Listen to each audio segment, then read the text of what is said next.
Bismillah UNS, amin. Halo semuanya.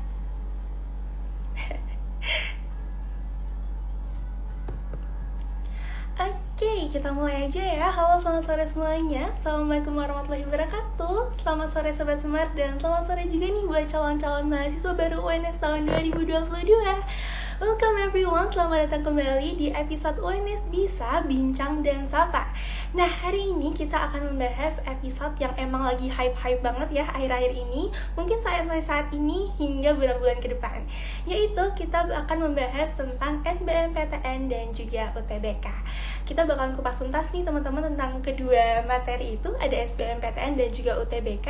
Jadi kalau misalnya teman-teman kepo tentang kedua bahasan tersebut, boleh banget nih buat langsung kasih pertanyaannya di question box aja biar nggak tenggelam ya.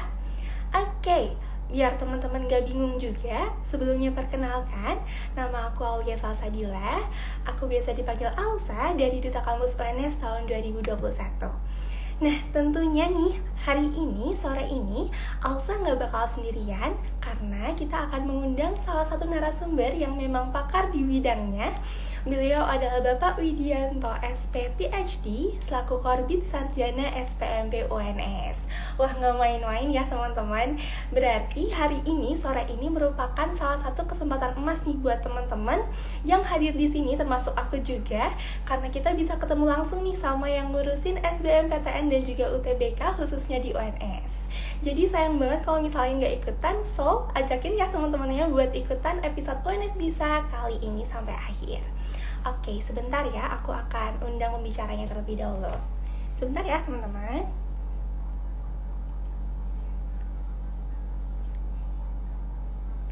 Oke.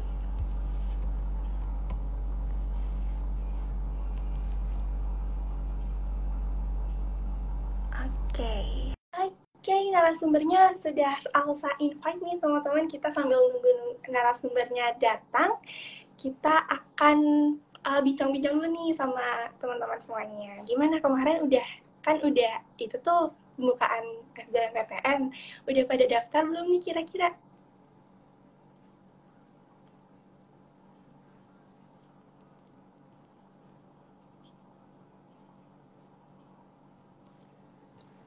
Halo, hai semuanya.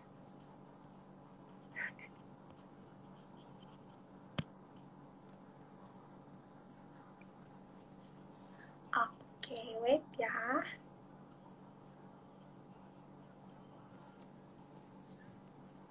Gimana teman-teman kemarin udah pada daftar belum SBMPTN-nya, atau masih pada mikir-mikir kira-kira aku mau ngambil prodi apa ya di UNS, enaknya prodi apa ya? Oke. Wait ya. Sebentar.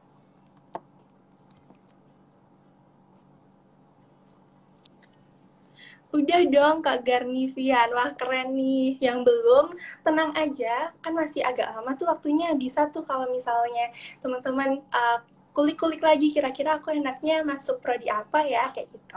Teman-teman bisa kok buat ini, nyari-nyari di internet, banyak banget sumber-sumbernya. Kalau misalnya mau prodi ini, itu bakalan belajar apa aja, itu pasti banyak banget. Lagi mikir, ya nggak apa-apa, take your time, jangan terburu-buru ya. Oke, sebentar, narasumbernya Alsa undang dulu ya teman-teman, sebentar ya. Masih menunggu pengumuman SNM nih Kak. Amin, semoga dapat hijau ya. Semoga nanti tanggal 29 ya kalau nggak salah.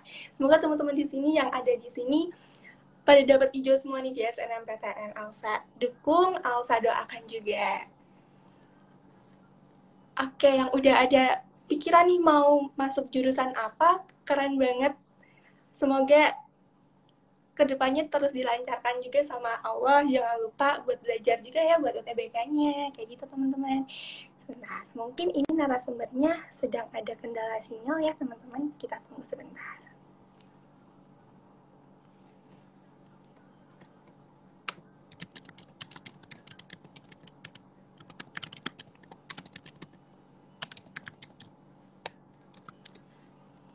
Maba FEB 2022. Amin, semoga ya. Semoga Kak Garnivian 8457 masuk FEB 2022. Aku tunggu nih di FEB.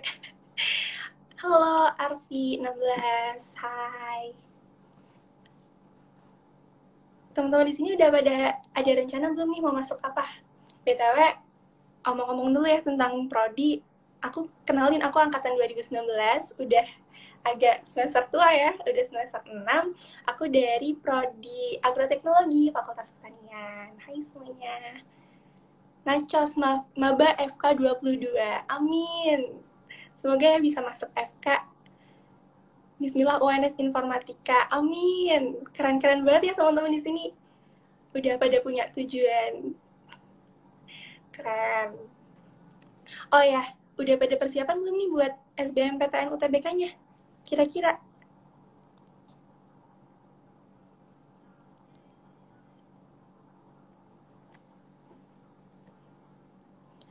Pengen juga agrotek, Krimatri FF. Ayo agrotek aja, keren kok di agrotek, seru banget di agrotek. Kita belajar banyak banget tentang tanaman dan juga produksinya. Kita bakal belajar pemasarannya juga loh ternyata di agrotek. Agribisnis, amin. Alin Sabina, semoga masuk agribisnis menjadi ada tingkat aku ya, semoga. Psikologi UNS, amin. Kak Fafa, Syifa. BTW psikologi UNS sekarang udah ada fakultas baru loh teman-teman. Oke, PJKR F-Core, amin, keren. Oke, Pak Widi sebentar lagi datang nih teman-teman. Kita accept dulu. Oke.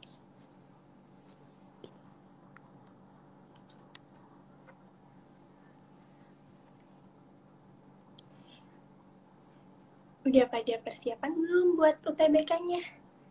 FKUNS, amin. Iya, Kak Alif, keren.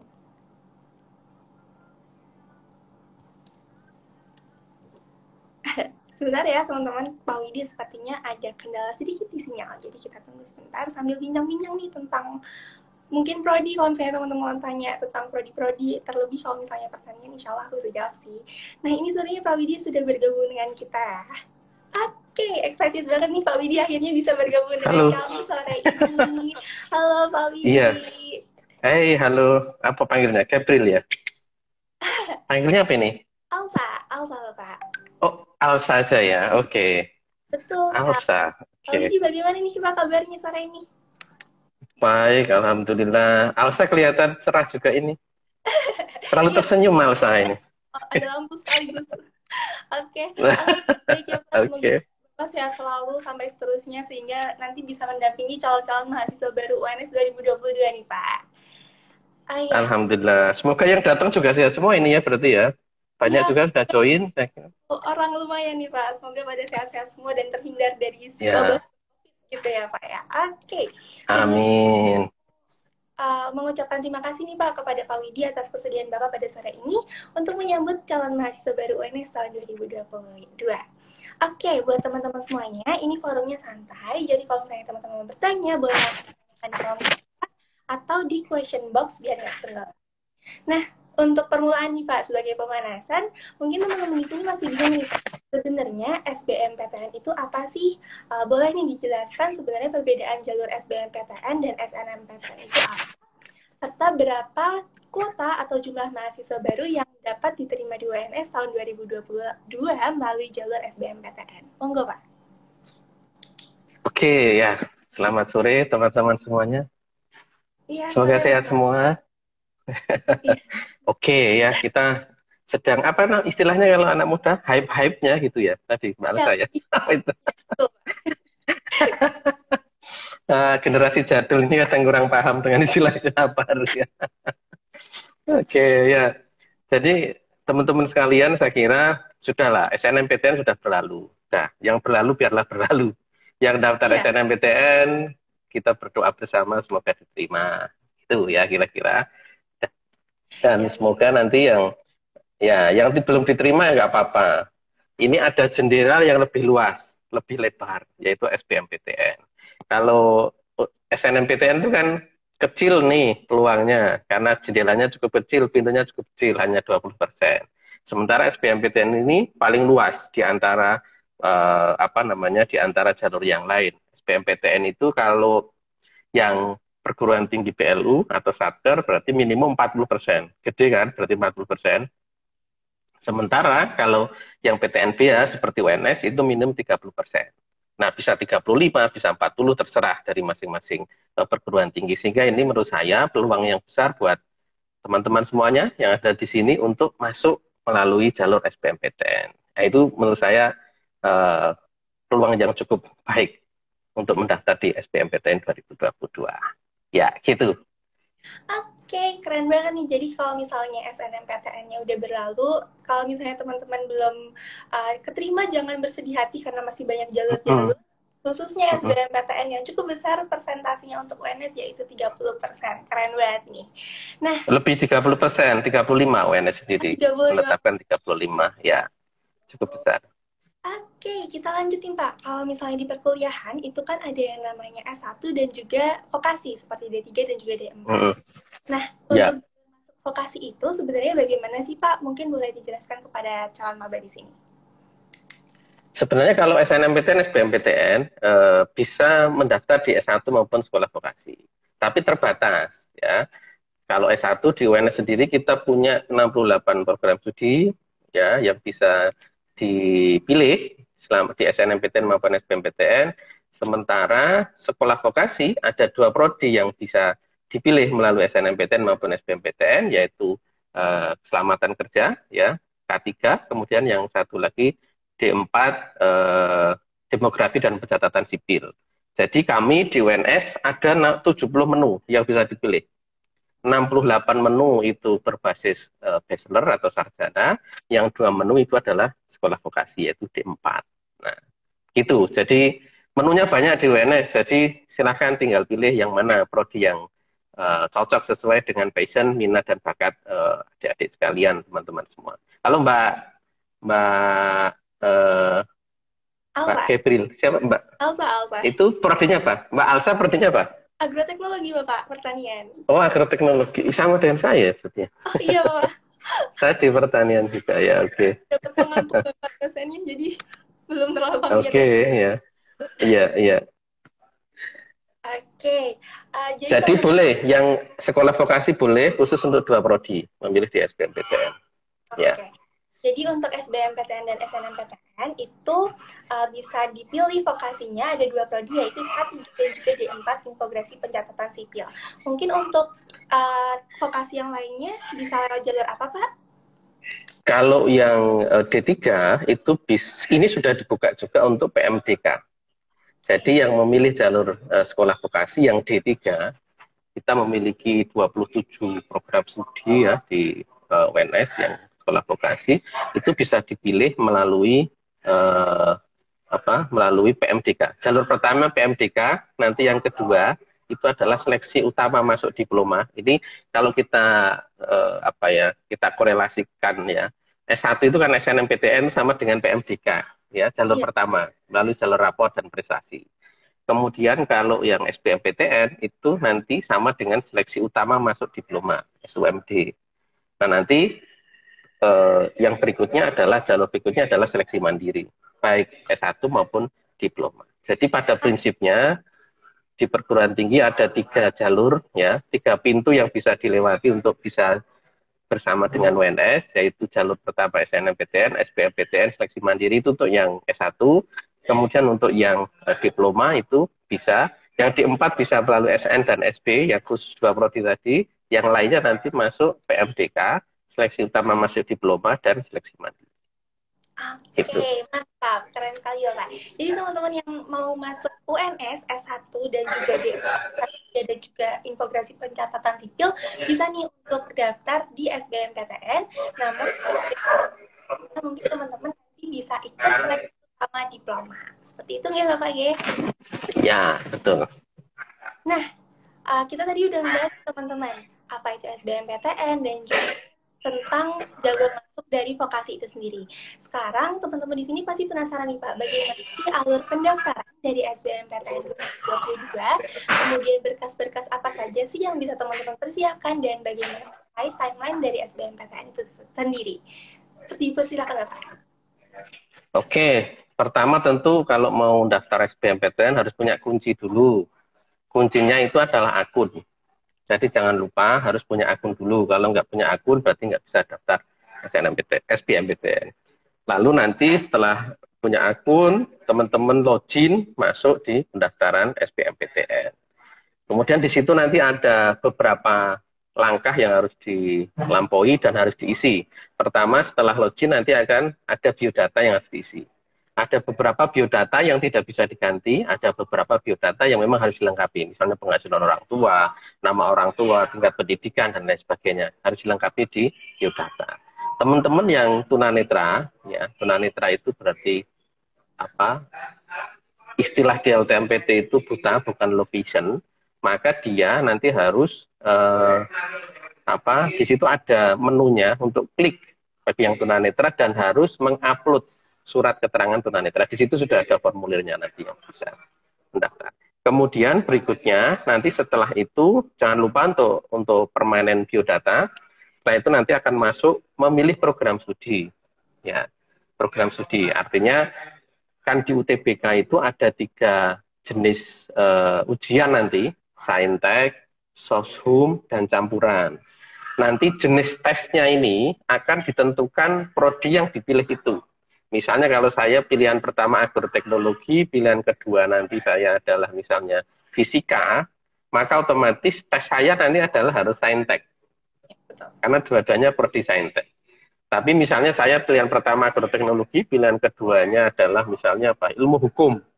Berarti itu kan satu saintek, yang satu soshum. Maka otomatis saya harus ikut tes campuran. Kalau misalnya pilihan pertama ilmu hukum, pilihan kedua adalah misalnya sosiologi, fisip, maka tentu ujian saya nanti adalah soshum. Gitu. Jadi ini tolong diperhatikan pilihan program studi, khusus kedokteran dan kedokteran gigi, syaratnya dia harus SMA IPA. Yang lain tidak bisa.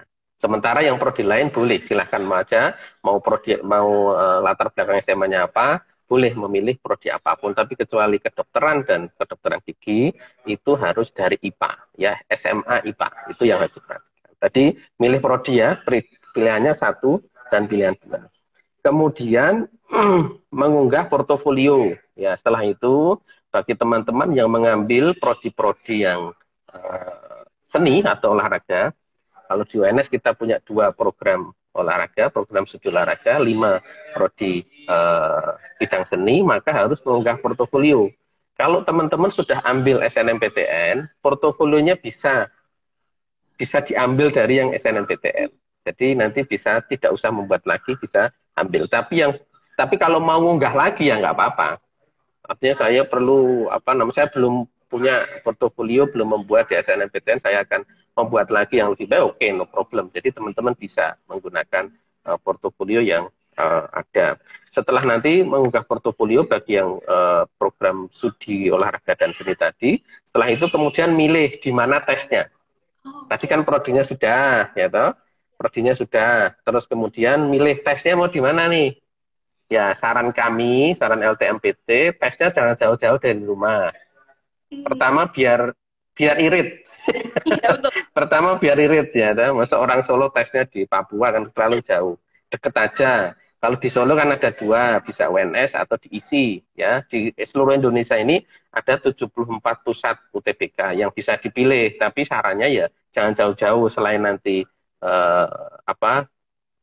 boros, juga kita berusaha untuk tidak menyebarkan COVID-19 ya. Jadi mencegah penyebaran.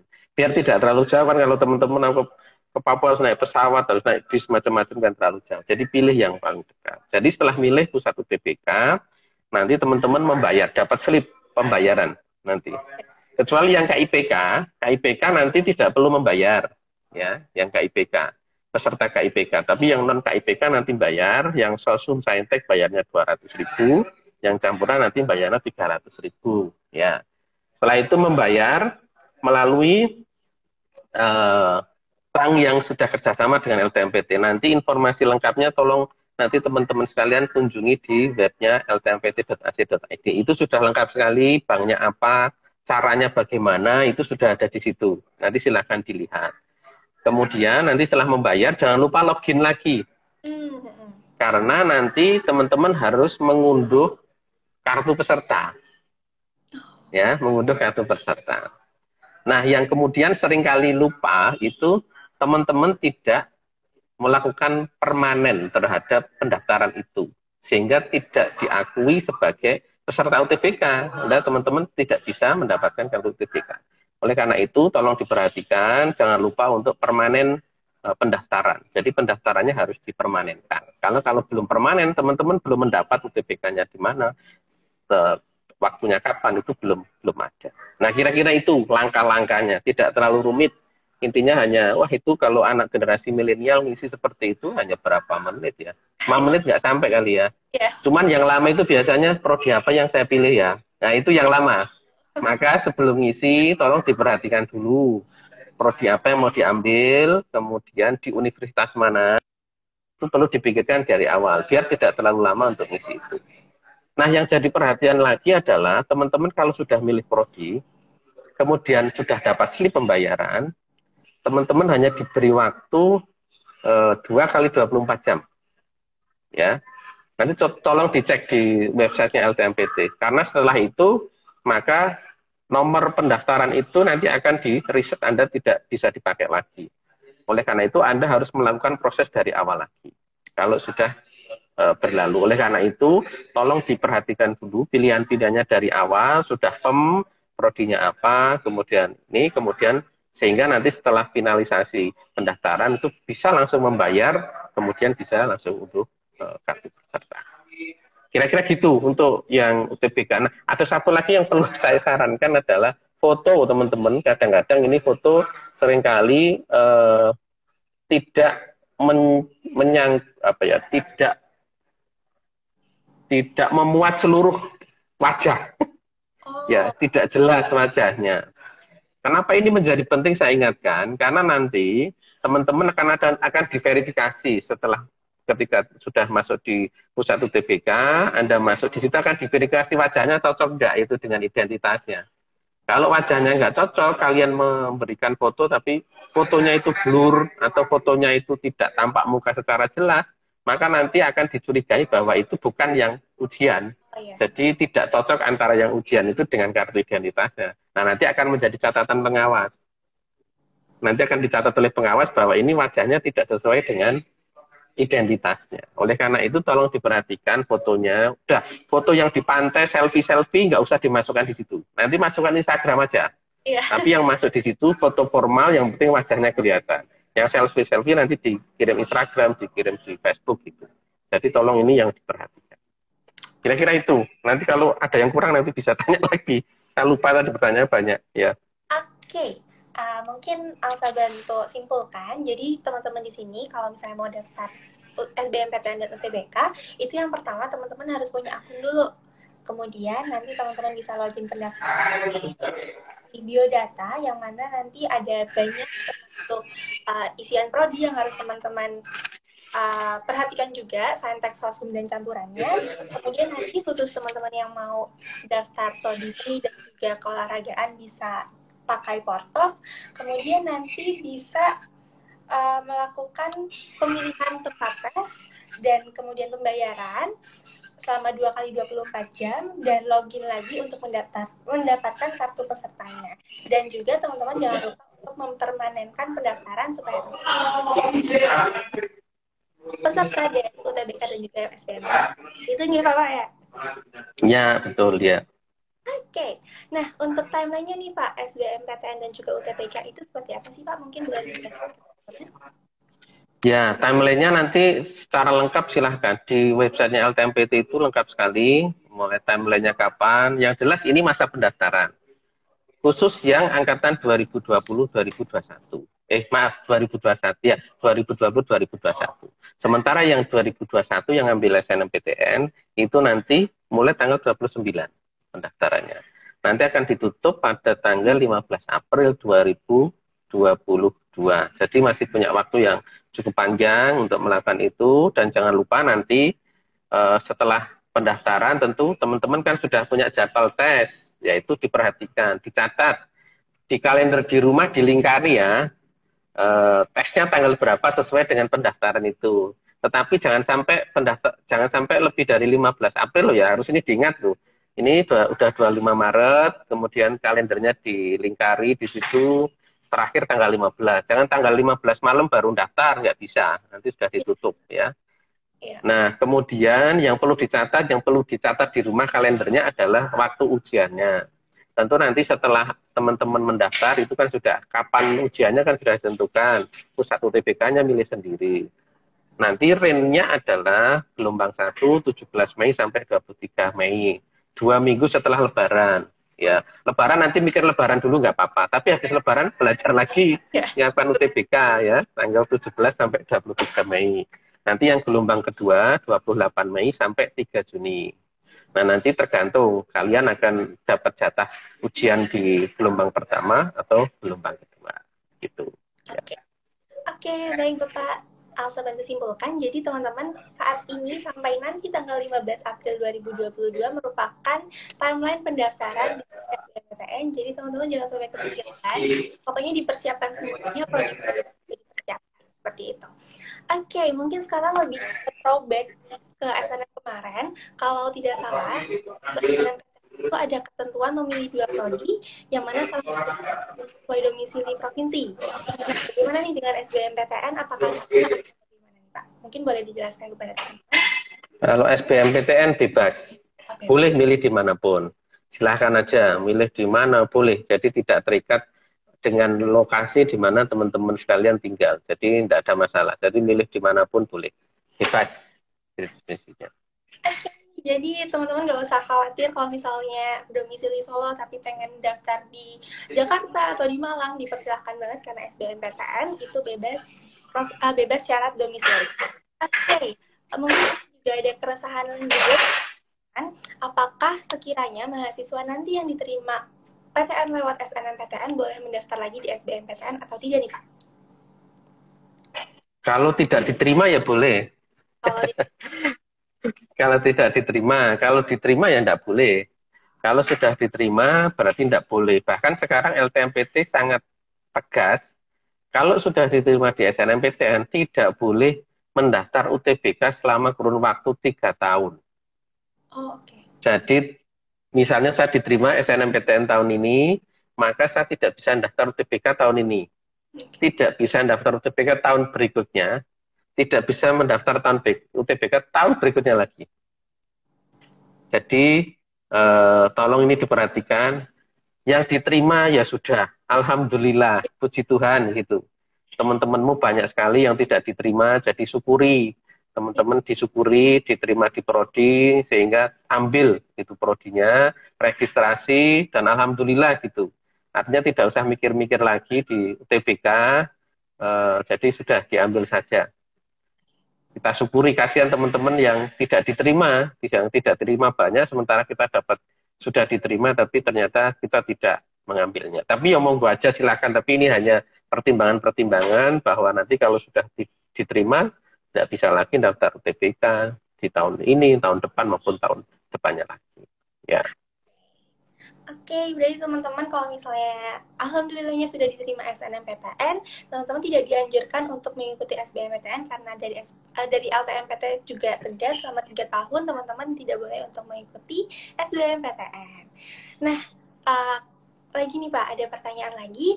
Di SBMPTN itu ada keterangan pilihan 1 dan juga pilihan 2. Mungkin boleh dijelaskan Pak arti dari keterangan tersebut, karena ini juga keresahan calon maba. Mereka bertanya-tanya nih Pak, apakah pilihan nomor 2 itu artinya di nomor 2-kan atau otomatis tidak lolos atau bagaimana nih Pak? Mungkin boleh diberikan pencerahan kepada kami? Ya, kan pilihan 1 dan 2 itu kan urutan. Yang nomor 2 ya di nomor 2-kan. Yang nomor 1 kan yang nomor 1 tadi. Jadi nomor 1, 2 prinsipnya dipertimbangkan untuk diseleksi. Nah, urutannya adalah pilihan 1 dulu, dia masuk enggak. Kalau tidak masuk, baru kemudian diseleksi pada pilihan keduanya. Jadi tetap dipertimbangkan pilihan 2-nya. Pilihan 1 misalnya ambil apa? Dokteran misalnya. Ternyata tidak diterima. Karena skornya tidak memenuhi. Artinya tidak memenuhi. Setelah di-ranking ternyata tidak masuk. Maka nanti pilihan 2 yang gantian diseleksi. Dia masuk enggak gitu. Jadi pilihan satu maupun pilihan dua memiliki peluang yang sama untuk diterima. Jadi bukan berarti kalau pilihan dua terus nggak dipertimbangkan, nggak. Jadi ini dipertimbangkan pilihan satu, tapi yang dipertimbangkan pilihan satu dulu, baru kemudian pilihan dua. Gitu. Oke, berarti teman-teman gak usah khawatir karena semua pilihan, baik pilihan satu maupun pilihan dua, itu semua dipertimbangkan, tapi prioritas untuk dipertimbangkan tetap pilihan satu. Kalau misalnya teman-teman kurang diterima di sana, nanti dipertimbangkan lagi di pilihan kedua. Seperti itu, mungkin kita ada pertanyaan dari teman-teman lewat question box.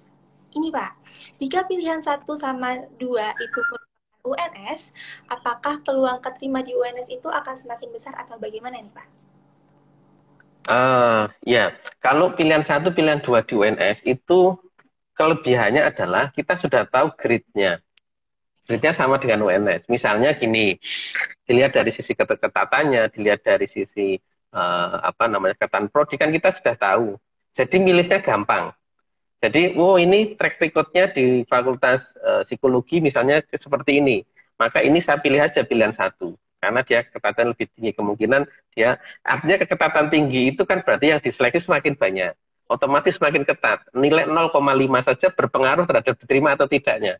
Misalnya skornya 725 sama 700,26.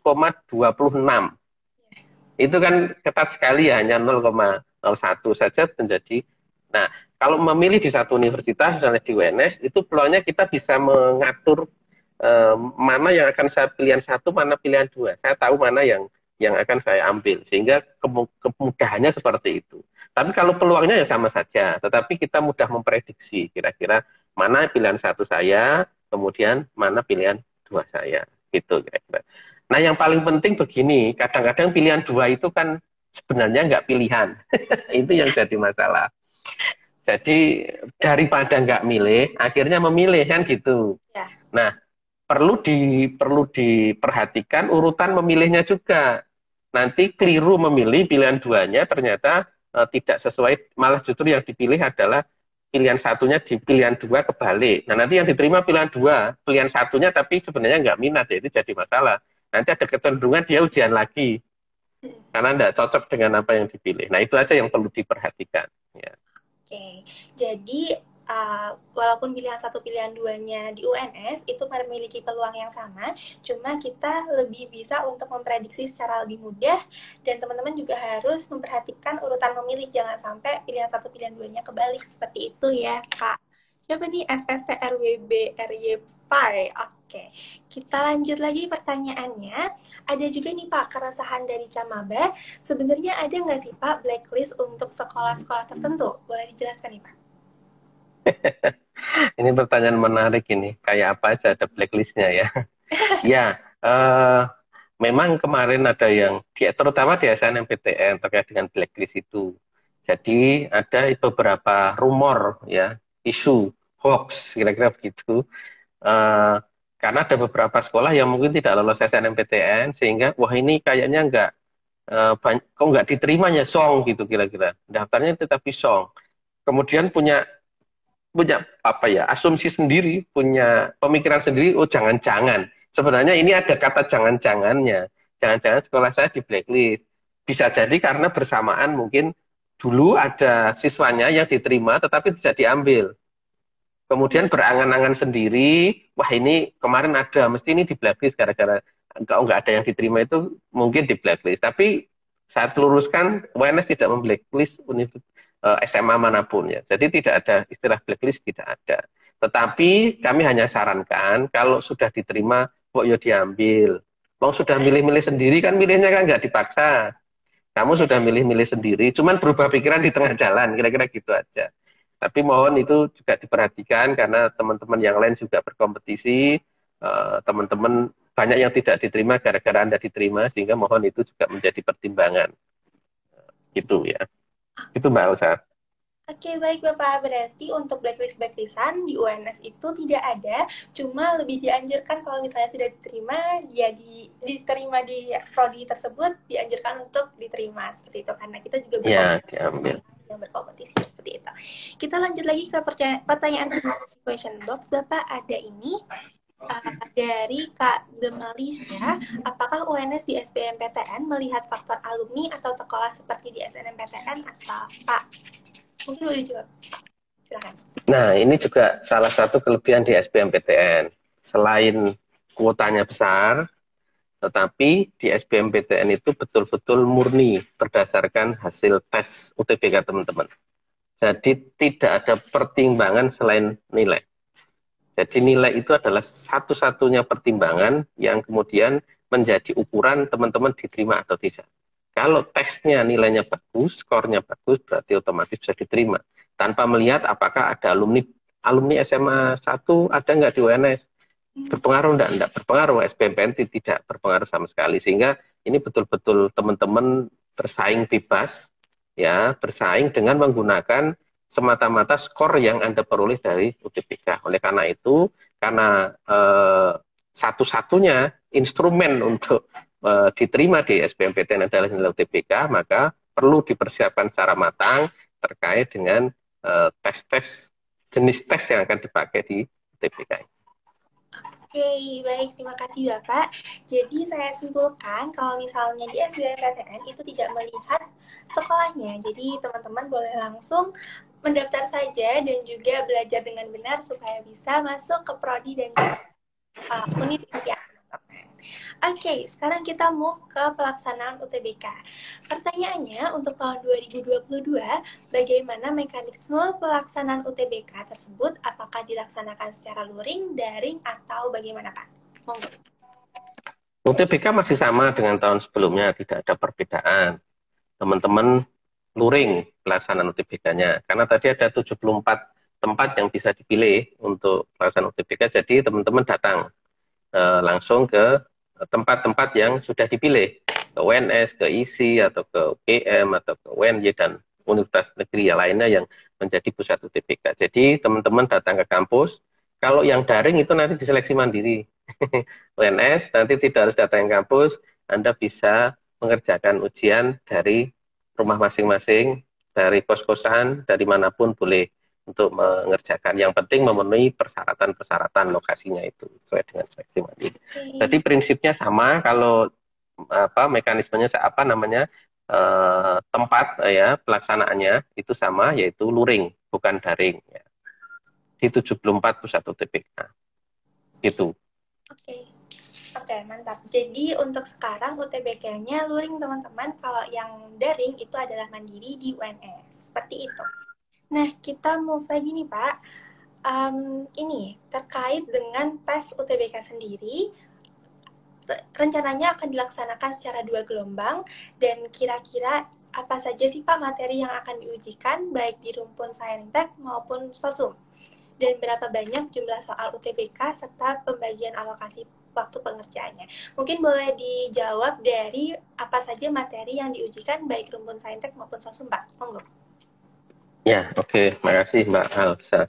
Jadi untuk tes sebenarnya tidak juga jauh beda dengan tahun lalu ya. Ada TPS, ya, tes potensi skolastik. Kemudian ada tes kemampuan akademik atau TKA. Dan satu lagi yang berbeda dari tahun sebelumnya adalah bahasa Inggris. Meskipun dulu di tahun sebelumnya bahasa Inggris itu sebenarnya sudah include di TPS. Ada beberapa soal yang juga beberapa soal itu mengukur kemampuan bahasa Inggris karena soalnya dalam bentuk berbahasa Inggris. Namun demikian di tahun ini nampaknya LTMPT mempertimbangkan betul bahwa bahasa Inggris itu penting untuk sebagai indikator kesuksesan di universitas.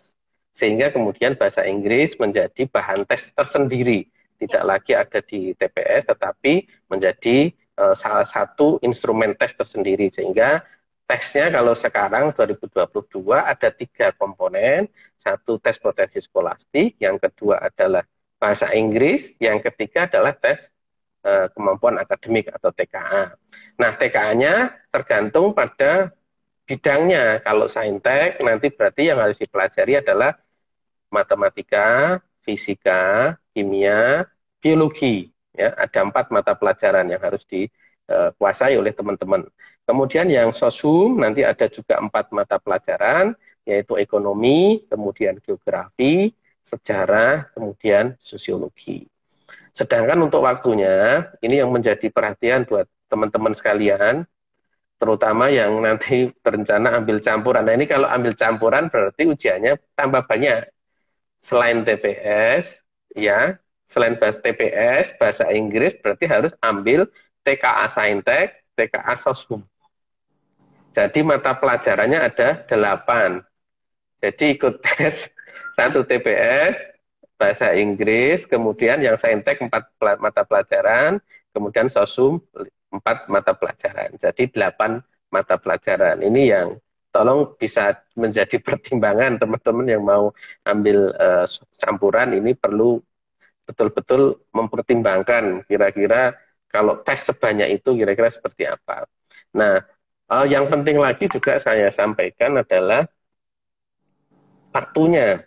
Jadi kalau untuk Saintek dan Sosum itu waktunya nanti 195 menit. Ya, sekitar 3 jam 180, 3 jam 15 menit. Ya, mulai pagi jam. Jadi satu hari nanti ada 2 sesi, teman-teman, untuk yang Saintek Sosum. Sesi 1 dan sesi 2. Sementara nanti yang campuran itu sehari hanya 1 sesi nanti. Jadi mulai pagi sampai siang.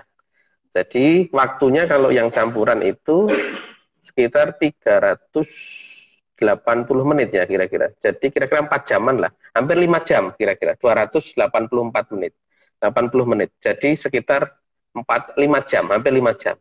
Jadi mulai pagi, bangun tidur, ke kampus, sampai kira-kira sampai jam 12 ujian terus itu. Selama kira-kira kurang lebih 5 jam kurang sedikit. Nah ini tolong juga diperhatikan nanti yang ambil Saintek maupun Sosum. Oke, itu ya terkait dengan materi tesnya saya kira sudah jelas ya, Mbak. Menurut saya. Oke, jadi sobat rangkum ya teman-teman. Jadi materi tesnya itu ada TPS, TKA sesuai dengan jurusan yang teman-teman pilih. Kalau misalnya teman-teman pilih Sosum, berarti TKA-nya Sosum. Kalau Saintek berarti Saintek, dan kalau campuran berarti teman-teman TKA-nya harus Saintek dan juga Sosum, dan juga ada tambahan di tes bahasa Inggrisnya. Untuk waktunya itu yang Saintek Sosum 3 jam 15 menit, sedangkan untuk yang campuran itu bisa UTBK dengan waktu sekitar 5 jam. Nah, kita move lagi nih Pak, mungkin lebih ke tips dan trik bagaimana sih cara jalur yang dipilih berdasarkan kemauan sendiri. Bagaimana tips trik untuk memilih produk benar nih Pak? Jawab. Oke, baik. Jadi biasanya milih prodi ini menjadi krusial ya. Bagi teman-teman sekalian, biasanya kan dari sekolah, ada guru BK, atau mungkin dari orang tua. Kadang-kadang kompleks juga, orang tuanya pengen anaknya kedokteran, anaknya nggak mau.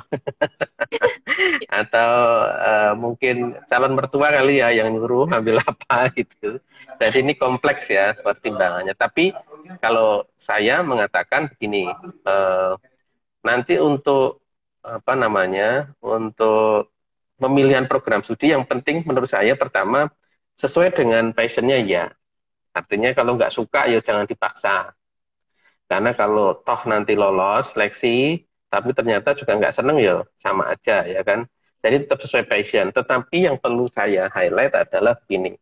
Seringkali kita itu tidak terlalu memahami itu passion atau tren. Saya suka atau karena ikut-ikutan orang gitu. Temennya ngambil apa, saya ikut itu. Padahal mungkin bakatnya berbeda. Sebenarnya kemauannya berbeda, cuman karena tren aja, ini grade-nya tinggi, saya pilih itu aja. Nah, itu kadang-kadang menjadi persoalan ya. Pertama persoalannya belum tentu, kalau ambil grade yang lebih tinggi belum tentu lolos seleksi. Yang kedua kalau sudah masuk belum tentu senang. Nah, ini jadi masalah. Oleh karena itu, tolong dipelajari, minat bakatnya oke, ya. Kemudian yang kedua tolong dipelajari menu yang tersedia. Jadi di UNS misalnya, ada 70 menu loh, jangan yang dilihat cuma 2 menu saja, gitu.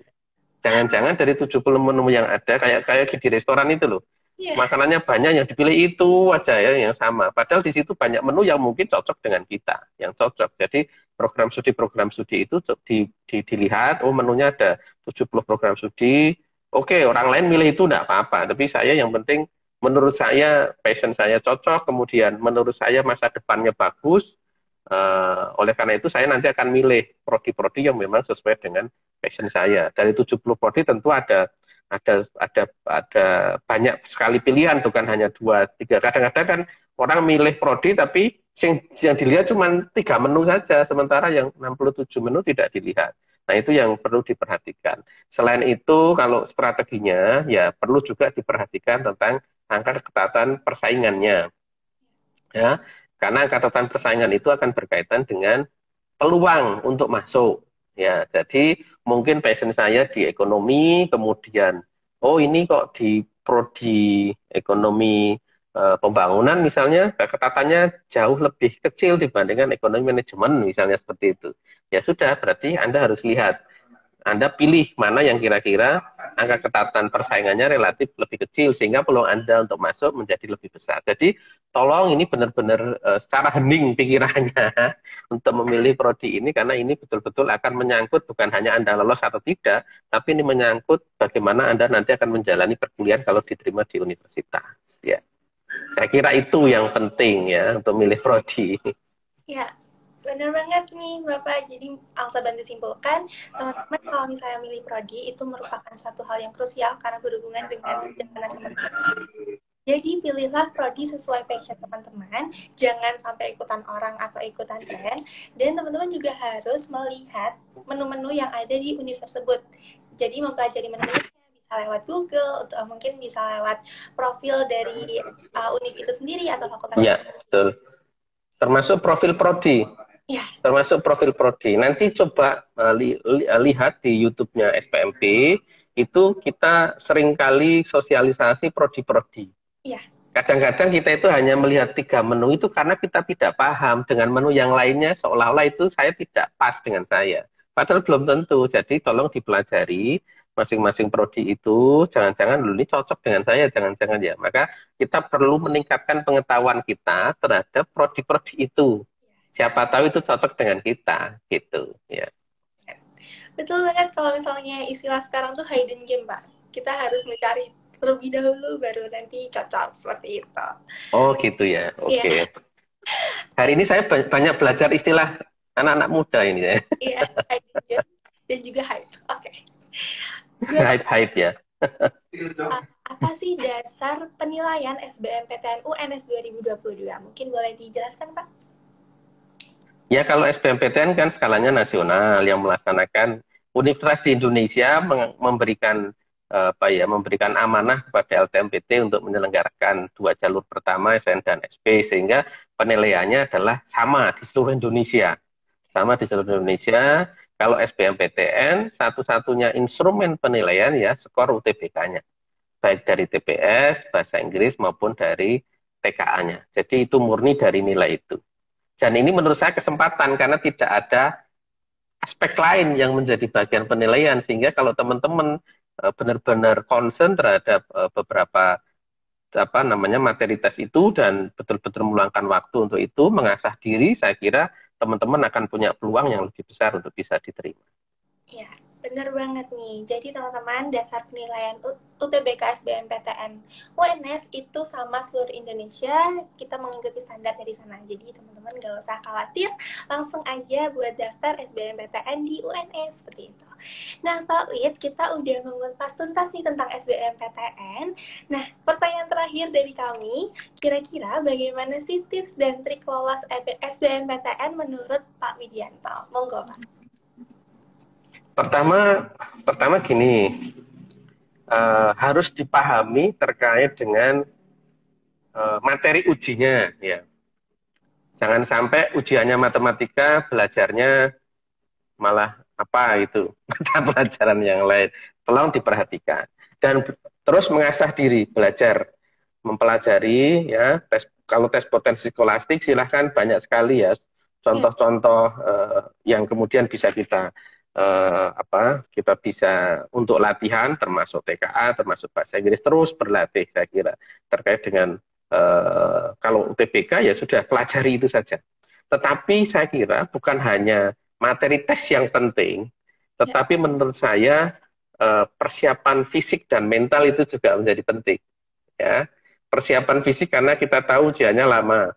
Iya. Jadi teman-teman harus menjaga kebugaran, menjaga kesehatan, ya. Jangan lupa bahagia, kira-kira gitu ya.